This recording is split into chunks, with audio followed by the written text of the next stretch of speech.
Buenas tardes, profesora. Mi nombre es Bruno Guillermo Montalbán Chuxuta y hoy haré la exposición de mi informe final. En esta ocasión les hablaré acerca de la inflación, que es uno de los fenómenos económicos más significativos y complejos que afecta tanto a las economías desarrolladas como a las emergentes. Esta, a su vez, es aquel aumento generalizado y sostenido de los precios de bienes y servicios en una economía durante un periodo de tiempo determinado y es causada por diversos factores que serán detallados a lo largo de mi exposición. El presente informe tiene como objetivo el proporcionar un análisis detallado de la inflación desde diversas perspectivas económicas, incluyendo la teoría monetarista, conceptos económicos clave y análisis tanto macroeconómicos como microeconómicos. La inflación puede ser analizada desde varias escuelas económicas, siendo la escuela monetarista una de las más relevantes y según esta escuela, la principal causa de la inflación es el crecimiento excesivo de la oferta monetaria. Según esta teoría, la cantidad de dinero en circulación en una economía debe crecer a un ritmo constante y predecible para evitar la inflación, por lo que un aumento descontrolado en la oferta monetaria lleva a un exceso de demanda de bienes y servicios, lo que a su vez provoca un aumento generalizado de los precios. Un ejemplo práctico de esta teoría se observa en situaciones de hiperinflación, como la experimentada por Zimbabue en la década de 2000 en el que el gobierno imprimió grandes cantidades de dinero para financiar su gasto público, lo que lleva a una de las peores crisis inflacionarias de la historia. Los precios se duplicaban en cuestión de días y la moneda perdió casi todo su valor. Dentro de los conceptos relacionados con inflación que son clave para entender este concepto está, primero, la oferta monetaria, que se refiere a la cantidad total de dinero en circulación en una economía. Un aumento en la oferta monetaria puede llevar a la inflación si la producción de bienes y servicios no crece al mismo ritmo. Esta incluye tanto el dinero físico, billetes y monedas, como el dinero depositado en cuentas bancarias. Segundo, la demanda agregada, que es la suma total de bienes y servicios demandados en la economía en un periodo de tiempo determinado. Un aumento en la demanda agregada puede llevar a una inflación de demanda. Esta está compuesta del consumo privado, inversión, gasto público y exportaciones netas. Tercero, la curva de Phillips, que representa la relación inversa entre la tasa de desempleo y la tasa de inflación. Según esta teoría, cuando el desempleo es bajo, la inflación tiende a ser alta y viceversa. Y por último, la política fiscal, que se refiere a las decisiones del gobierno en cuanto a gastos públicos o impuestos. La política fiscal puede influir en la demanda agregada y por lo tanto en la inflación. Esto incluye el uso de impuestos y gastos del gobierno para influir en la economía. Para ejemplificar mejor el tema, tenemos como antecedente de un caso de inflación el de nuestro país, dado especialmente durante las décadas de 1980 y 1990, en el que el Perú alcanzó niveles extremadamente altos afectando significativamente la economía y bienestar de la población.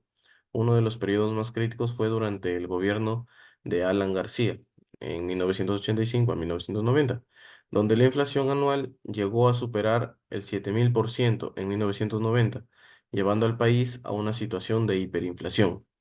Esta fue dada por diferentes causas. Entre ellas está, primero, las políticas monetarias y fiscales expansivas implementadas por el gobierno que financiaban el déficit fiscal mediante la impresión de dinero. Además, otra causa fue el alto nivel de deuda externa y la incapacidad del gobierno para hacerle frente, lo que llevó a una depreciación significativa del sol, aumentando aún más los precios de los bienes importados. Y por último, está el hecho de que los controles de precios y los subsidios implementados por el gobierno para intentar controlar la inflación resultaron ineficaces y en muchos casos exacerbaron la escasez de productos básicos. A su vez, esto trajo varias consecuencias, entre ellos el impacto devastador en el nivel de vida de los peruanos, especialmente en los sectores más vulnerables de la sociedad. Además de que la hiperinflación creó un ambiente de extrema inestabilidad económica, lo que desalentó la inversión tanto nacional como extranjera.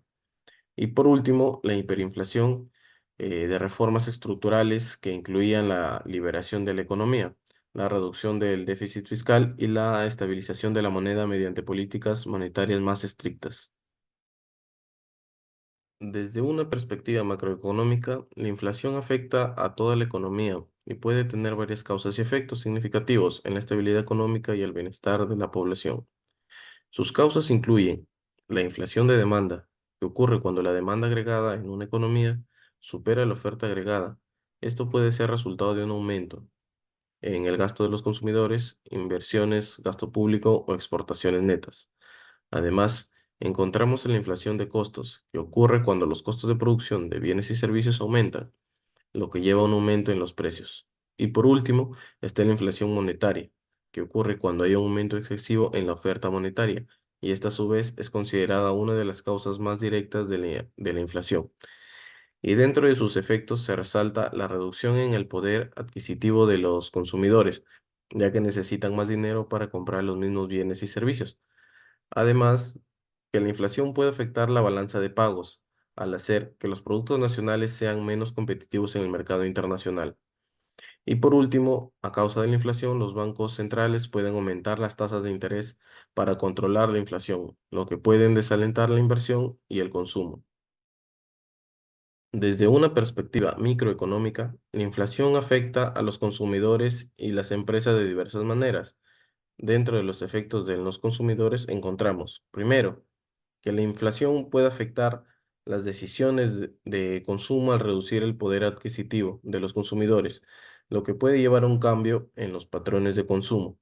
Asimismo, la inflación puede erosionar el valor de los ahorros si las tasas de interés no se ajustan adecuadamente, ya que los consumidores pueden buscar activos que mantengan su valor mejor que el efectivo, como propiedades o bienes raíces.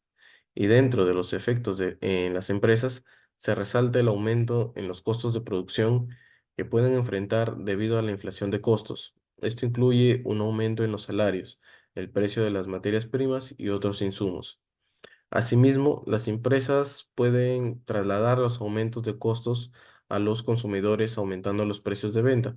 Sin embargo, esto puede llevar a una disminución en la demanda si los consumidores no pueden o no están dispuestos a pagar los precios más altos.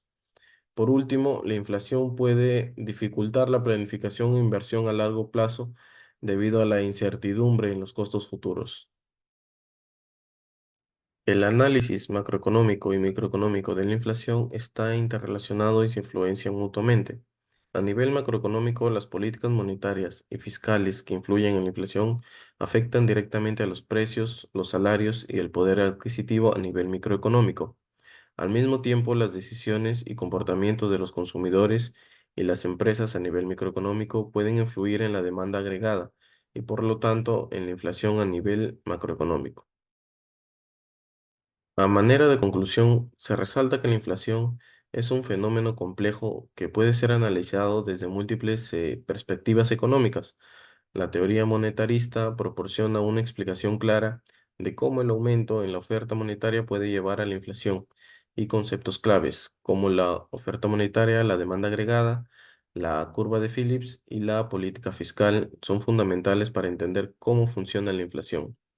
Además, el análisis macroeconómico y microeconómico muestra cómo la inflación afecta tanto a nivel global como individual y las decisiones de política económica deben considerar tanto los efectos macroeconómicos como microeconómicos para manejar adecuadamente la inflación y sus consecuencias.